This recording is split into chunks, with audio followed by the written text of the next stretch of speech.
On Tuesday, May 24th at 11:28, suspect just west of here wrecks his vehicle, pickup truck that he took from his grandmother. He had just shot his grandmother in the face. She's alive. She's stable at this point. 11:28, he's sitting there at the bar ditch. According to witnesses, he's got a long arm, rifle, and a bag. Later we find out it's ammunition. He walks around, he sees two witnesses at the funeral home across the street from where he wrecked. He engages and fires towards them. He continues walking. He continues walking towards the school. He climbs a fence. Now he's in the parking lot, shooting at the school multiple times. 11:40, he walks into the west side of Robb Elementary. According to reports, video we have obtained from outside, inside, and again, we're still combing through that. So bear with us. Multiple rounds, numerous rounds are discharged in the school. We're trying to get a number. We're in the process of analyzing that video. 4 minutes later, local police departments, Uvalde Police Department, the Independent School District Police Department are inside, making entry.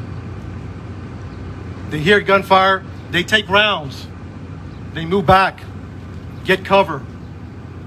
And during that time, they approach where the suspect is at. According to the information I have, he went in at 11:40. He walks, and I'm going to approximate 20 feet, 30 feet. He makes a right. He walks into the hallway, he makes a right, walks another 20 feet. Turns left into a schoolroom, into a classroom that has doors open in the middle. Officers are there, the initial officers, they receive gunfire. They don't make entry initially because of the gunfire they're receiving. But we have officers calling for additional resources. Everybody that's in the area, tactical teams. We need equipment. We need specialty equipment. We need body armor. We need precision riflemen, negotiators. So during that time that they're making those calls to bring in help to solve this problem and stop it immediately, they're also evacuating personnel, not say personnel, students, teachers. There's a lot going on, a lot complex situation. They're measuring. Approximately an hour later, U.S. Border Patrol tactical teams arrive. They make entry, shoot and kill the suspect. But you also had a Zavala County deputy and Uvalde Police Department that made entry and killed the suspect.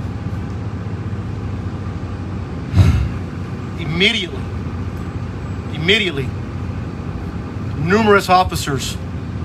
Now it turns into a rescue operation. How do we save these children? How do we save these children? Some made it out. We don't have a hard number yet, but that was a goal.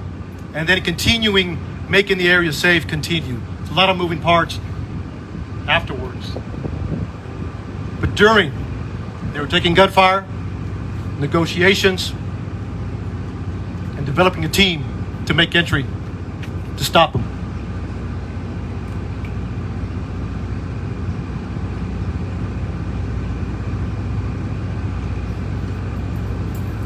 I'll take a few questions.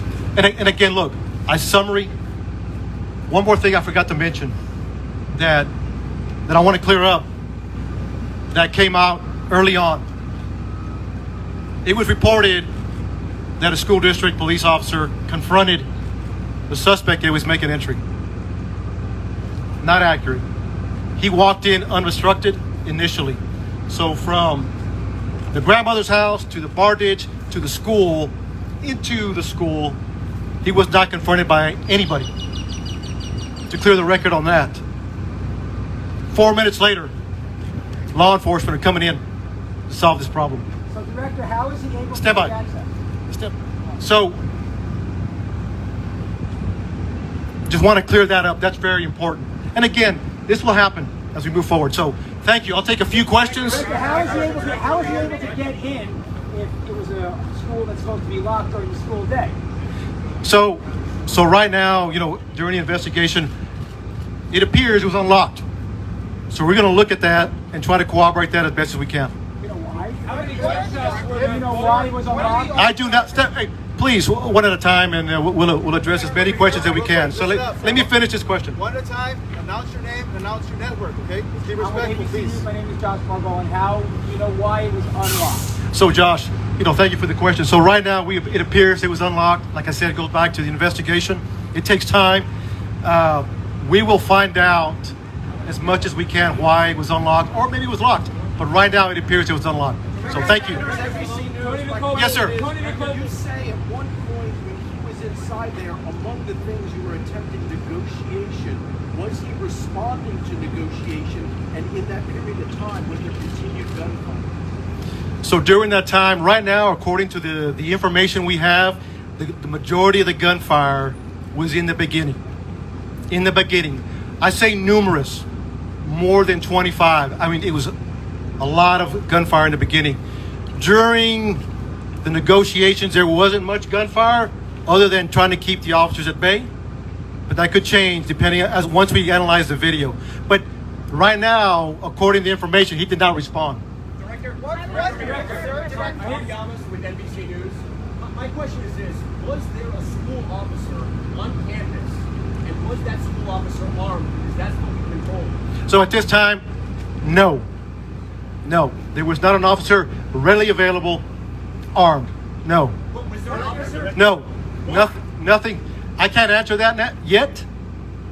I'll circle back with you again as we do that investigation. We have all these questions we want to answer. So, but I'll get back with you, sir.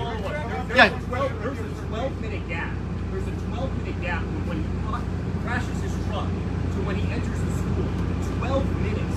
What happened in that 12 minutes? So you got to understand, 11:30 is the information we have at this point that we can confirm. 11:30 a.m. the PD gets we got a crash and a man with a gun. And then you have responding officers. That's what it is. If it's 12 minutes from 11:30 to 11:40, that's the information we have right now. Look, at the end of the day, our job is to report the facts and have those answers. We're not there yet. Over here.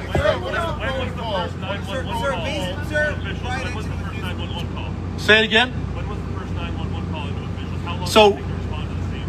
So right now, the first 911 call is at 11:30.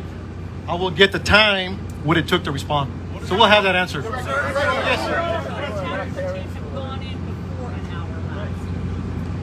Could. There's a lot of possibilities. There's a lot of possibilities. Until we receive an interview, because there was numerous officers at that classroom, numerous. Once we interview all those officers, what they were thinking, what they did, why they did it, the video, the residual interviews, we'll have a better idea. Could anybody have gone there sooner? You gotta understand, small town. Yeah, people from Eagle Pass, from Del Rio, Laredo, San Antonio responding to a small community. Based on the information you have so far, sir, should the officers have gone in sooner? Should they have waited for those tactical teams, or should they have gone right in? That's a tough question. Again, it goes back. Our job is to report the facts.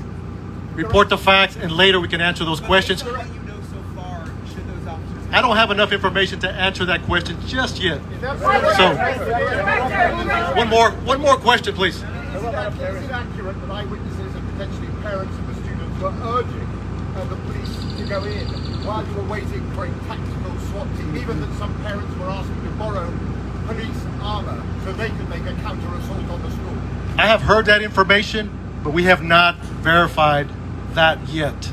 So What part haven't you verified? we have not verified if that a true statement or not. I understand, we're getting a lot of information we're trying to track down and see what is true. We want to vet it. That's all I have for We questions. understand. Thank you so much. Can you explain to us best practices? Hold on.